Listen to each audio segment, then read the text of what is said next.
কখনো 1 টাকা কেজি গরুর মাংস, 2 টাকা কেজি চাল, আবার 10 টাকা কেজি ইলিশ মাছ বিক্রি করে আলোচনায় এসেছেন ফরিদপুর 4 আসনের জাতীয় পার্টি মনোনীত প্রার্থী মুফতি রায়হান জামিল।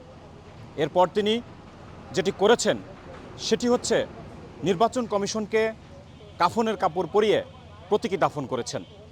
সবশেষ তিনি যেটি করেছেন সেটি হচ্ছে একটি ভাঙা ব্রিজের নিচে, ভাঙা কাঠের সাঁকোর নিচে বসে তিনি তার নির্বাচনী ইশতেহার ঘোষণা করেছেন। বারবারই তিনি আলোচনায় আসছেন বিভিন্ন ভিন্নধর্মী কার্যক্রম করে। আমি এখন কথা বলবো সেই প্রার্থীর সঙ্গে। আমি জানতে চাইব, আসলে নির্বাচন আসলে অনেকেই অনেকভাবে প্রচারণা চালায়, কিন্তু আপনার প্রচারণাগুলো ছিল ব্যতিক্রমী। আসলে এই কাজগুলো আপনি কেন করতেন এবং আপনার এই ভিন্নধর্মী কাজগুলো মধ্যে কি কি ছিল? প্রথমেই আমি আপনাকে স্বাগত জানাচ্ছি, আপনাকে বিশেষভাবে ধন্যবাদ জানাচ্ছি যে আমাকে এভাবে সময় দেওয়ার জন্য।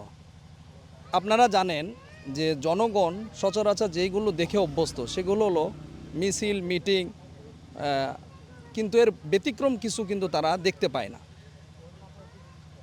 এই জন্য আমি ব্যতিক্রম কিছু করার জন্য পাশাপাশি জনগণকে সেবামূলক কাজের মাধ্যমে উৎসাহিত করার জন্য আমি ব্যতিক্রম বিষয়গুলো করেছি। বিশেষ করে আপনারা জানেন ইতিমধ্যে আমি 1 টাকা কেজি গরুর মাংস, 10 টাকা করে ইলিশ মাছ, 2 টাকা কেজি চাল, এগুলো আমি জনগণের মাঝে দিয়েছি। এছাড়াও অসংখ্য গরিব অসহায় মানুষের বাড়ি বাড়ি গিয়ে 1 বস্তা চাল, নিত্য প্রয়োজনীয় বাজার দিয়েছি এবং গরিব অসহায় মানুষদেরকে আমি খুঁজে খুঁজে তাদেরকে আর্থিক সহযোগিতাও করেছি।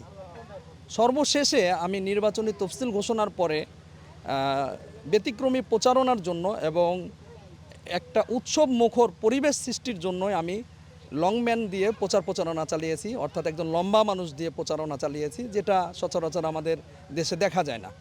এছাড়াও আমাকে নির্বাচনী প্রচারণায় গিয়ে কিছু মানুষ গালাগালি করার কারণে এবং আমাকে হুমকি ধুমকি দেওয়ার কারণে আমি আমার সমর্থকদের নিয়ে কাফনে কাপড় পরে আমরা প্রচারণাও চালিয়েছি, যাতে করে আমাদের উপর বড় ধরনের কোনো আক্রমণ বা আঘাত না আসে।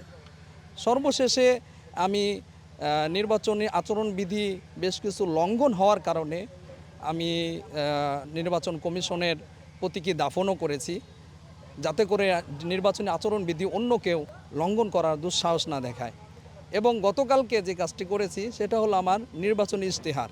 আমরা সবাই জানি ইশতেহার সাধারণত মানুষ দেখা যায় তার ঘরে বাড়ির মধ্যে বা নির্দিষ্ট একটা জায়গায় করে, কিন্তু আমার ব্যতিক্রমী একটা চিন্তা আসলো যে নির্বাচনী ইশতেহারটা যদি আমি এমন জায়গায় করি যেখানে করলে সাধারণ মানুষের উপকার হবে, পাশাপাশি তাদের দুঃখ দুর্দশাটা ফুটে উঠবে।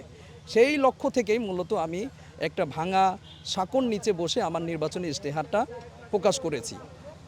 এতে আলহামদুলিল্লাহ আমি ব্যাপক পরিমাণে সাড়া পেয়েছি এবং স্থানীয় যারা রয়েছে তারা আমাকে খুবই ধন্যবাদ জানিয়েছে এবং তারা খুবই উৎসাহ প্রকাশ করেছে যে আসলে এভাবে আমাদের দুঃখ দুর্দশার কথা কেউ তুলে ধরে না। এই জন্য আমি এই ব্যতিক্রমী কাজটা করেছি। তো আমি ভোটের মাঠে আপনি কত দূর এগোতে পেরেছেন? মানুষ আপনাকে কিভাবে দেখছে? এখন পর্যন্ত কি অবস্থা আপনার?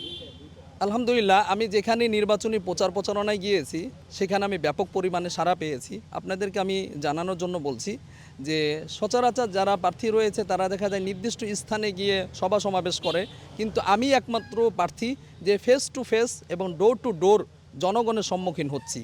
এমনকি আমার দীর্ঘ সময় হাঁটার কারণে আমার পায়ে ফুসকা পর্যন্ত পড়ে গেছে, কিন্তু তারপরেও আমি নির্বাচনী প্রচারণা ফেস টু ফেস করছি, যাতে করে জনগণের দুঃখ দুর্দশার কথা আমি শুনতে পারি এবং তাদেরকে আমার নিজের যে কার্যক্রম আছে এগুলো তাদেরকে জানাতে পারি।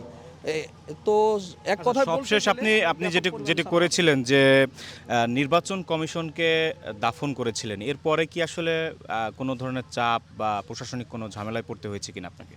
নির্বাচনী আচরণবিধি লঙ্ঘন আমাদের ফরিদপুর 4 আসনে একাধিকবার ঘটছে, এখনও ঘটছে। এই জন্য আমি মূলত কয়েকবার আমি নির্বাচন কমিশনের অফিসে গিয়েছি অভিযোগও জানাতে, কিন্তু তাদেরকে সেইভাবে আমি পাইনি। ফলে আমি নির্বাচন আচরণবিধি যাতে সামনে কেউ যেন লঙ্ঘন করলে কঠোর পদক্ষেপ নেওয়া হয়, এই জন্যই মূলত আমি প্রতীকী দাফন করেছিলাম। এবং ধন্যবাদ। যেমনটি শুনছিলেন যে আমরা ফরিদপুর 4 আসনের যিনি জাতীয় পার্টি মনোনীত নাঙ্গল প্রতীকের প্রার্থী মুফতি রায়হান জামিল, তার সঙ্গে কথা বলছিলাম। তিনি মূলত প্রচারণার শুরু থেকেই একটি ভিন্নধর্মী প্রচারণার মাধ্যমেই কিন্তু তার নির্বাচনী কার্যক্রমগুলো পরিচালনা করছিলেন। যদিও নির্বাচনের মাঝে আর একেবারেই শেষ পর্যায়ে প্রচারণার, তো আসলে মোটামুটি বলা যায় যে এই শেষ পর্যায়ে এসে আমি শুনছিলাম যে তিনি মানে জনগণের প্রত্যাশা কতটুকু, জনগণের প্রত্যাশা পূরণে তিনি কতটুকু কার্যকর ভূমিকা রাখতে পারবেন, সেই বিষয়গুলো কিন্তু তার কাছ থেকে শুনছিলাম। তো আমার কাছে এই ছিল ফরিদপুর 4 আসন থেকে নির্বাচনী প্রচারণার সর্বশেষ।